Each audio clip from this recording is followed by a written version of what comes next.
All right, good afternoon, everyone. Sorry about the delay. This is take two of Practical EdTech Live, episode 9. Had a little glitch there with the YouTube stream, and I had to start over again. So, sorry about that. Every week, I'm going to answer some of the questions that I've received in the last week regarding all things EdTech. If you are joining me on the Facebook feed, you can put your questions into the chat there. If you're joining me on the YouTube feed, you can put your questions in there. Either way, I will see them and I'm more than happy to answer them. Or if you're following along on Twitter, you can put your questions in there as well. So we have a few different options to follow along. I'm going to start with the questions that I received in advance over the last week. Just kind of going in reverse order of the most recent to the ones to the older ones. All right, so lack for a better term. All right, so question 1 came from Monica, and I just got it this morning. I'm putting together a mini suitcase for a presentation at a conference. I'm not a stranger to presenting, but they've all been in my district. What do you suggest that I bring so that I can accommodate for any technology issues that may pop up? I tried to find this info on your site, but I couldn't find it. Thanks, from Monica. So, Monica, congratulations on getting accepted to your first out-of-district conference. There's a couple of things that I've learned the hard way over the years to always bring with me. Number one is a little mini speaker here. This is made by Bump, and you can use it with a Bluetooth, or you can use it with just your audio jack. And this has saved my butt a handful of times when I've gotten into a conference room and there's supposed to be audio, but there isn't any audio hookup. Having this little doohickey in my bag has saved me a bunch of times. And this, like I said, this one is made by Bump. I'm not even sure where I got it anymore, but it works out really well. So always have that. Have every possible adapter you can think of.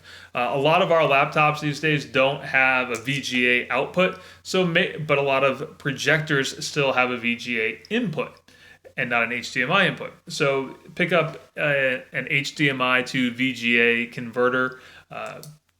Really, really helpful. And the last thing that I always bring with me is some kind of Wi-Fi hotspot, either the option to tether from my phone or an actual Wi-Fi hotspot itself, for two reasons. One, sometimes you'll run into filters that block something that you need access to. And the other is sometimes you'll find that the conference Wi-Fi slows down and you don't have enough speed to load the things you need to load. And that's when having your own little Wi-Fi hotspot can be helpful. So I have a little Verizon one, prepay for it, cost me about $45, and I carry it around and use it from time to time. So that's hopefully that helps you out, Monica. So question 2 that I've received, got this one earlier this week. Is there anything like JellyCam that will work on a Chromebook? That question came from Paul, who was in Pennsylvania, I believe. So JellyCam is a stop motion tool. I love it. It's a great Windows application. It's also available for Mac. It runs on the Adobe Air platform. And it's just a free, simple tool for making stop motion. So I didn't have anything off the top of my head, so I did a little research on this one, and I wrote a blog post about it, believe it or not. And I tried out a couple, and the one that I liked the best for the Chromebook is the stop motion animator. It's a Chrome extension, or Chrome app, I should say. Stop motion animator. It's free. It doesn't require a login or a username or an email address or anything like that. The only drawback to it is that the file format that it creates, you can really only play back if you upload it to YouTube or you upload it to Google Drive. You won't be able to put it into any other video editing platform. So check that out. All right. Hey, some people joined in on Facebook, so thanks for being here. All right. So question 3. This one came from Glenn. My buddy Glenn wrote into me again. And he says, Hey, I'm still using good old PhotoStory with my students for digital storytelling. It is the perfect fit for the French classroom as students have the opportunity to record per picture and add in some text if they wish. But this year's feedback, several students commented that it was so old school, but I can't find a replacement that offers a similar experience. I looked at Adobe Spark, but it feels just like PhotoStory for Windows. Your thoughts? So what I said to Glenn is that the advantage of Adobe Spark over PhotoStory is that Adobe Spark has an integrated image search tool for your kids.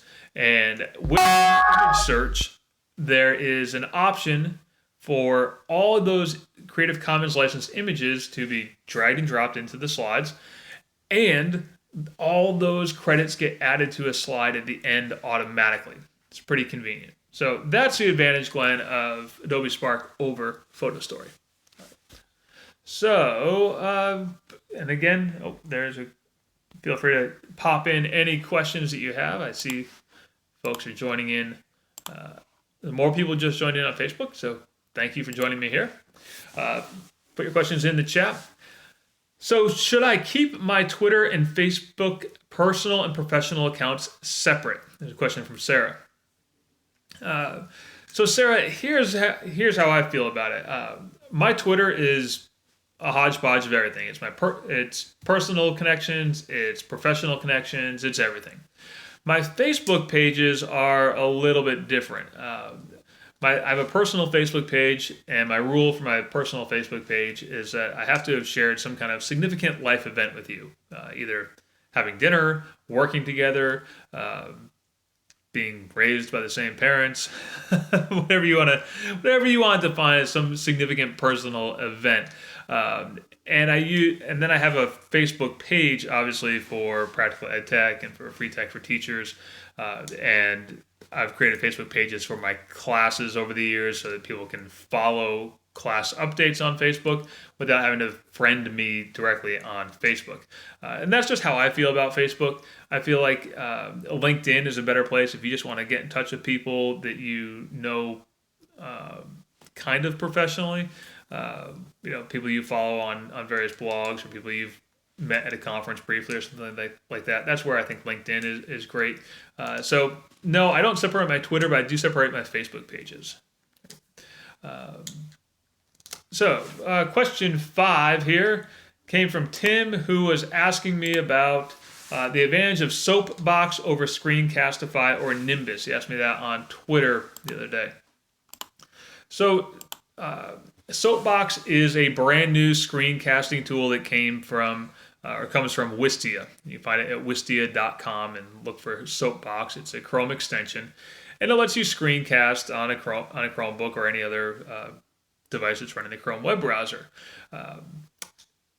I don't know that it's necessarily an advantage, but there's a difference between the two. Soapbox will let you transition from your webcam to your screen and back and forth, and do a little bit of editing with where your webcam where your webcam image appears on the screen, as opposed to Screencastify or Nimbus, where you just kind of like that little disembodied head, or kind of chopped off here, I guess you would say. So that might be the advantage of Soapbox. If you want to do some zooming in on you or zooming in on your screen, you can zoom in with Soapbox and things like that. The disadvantage of Soapbox, though, is that your files are stored only on Wistia. There isn't an export to YouTube like there is with Screencastify or Nimbus Screenshot. So that's the difference there. So I wouldn't say that Soapbox has any great advantage other than editing. The disadvantage, obviously, is where you can export. And the last question that I have in advance here today, if you want to put in some more, feel free to. I'll be happy to answer them. I'm trying to make sure I see them all here on YouTube. I'm wondering if there is an easy way to export a large amount of content from Blackboard to Google. We are switching away from Blackboard at my school. That question came from Melinda. So Melinda, I haven't used Blackboard in a number of years. It's probably been 5 or 6 years since I've been in Blackboard and tried to use Blackboard. So I'm not really familiar anymore with how to export a large batch of content from Blackboard. I know you can export some of your files. You can download your files. And so my recommendation to Melinda is if you do export your files, put them all into, and YouTube just froze. Great. Put them all, download those files from Blackboard, put them all into a zip file that you can then import into Google Drive, and then open up those files in Google Drive. So I don't know of a direct export from Blackboard to Google. Maybe someone who's watching can weigh in on that, but that's probably that's the best advice I can give you on that right now. So that's all the questions I had in advance. If you have any questions for me about anything related to educational technology, please send me an email, richardbyrne@freetech4teachers.com, or ask me on Twitter. Got a bunch of questions, a handful of questions on Twitter this week that I answered. Or find me on Facebook, on the Practical EdTech Facebook page. I'm happy to answer questions there as well. So thanks, everyone. Thanks for joining me, and I will see you next week. Have a great weekend.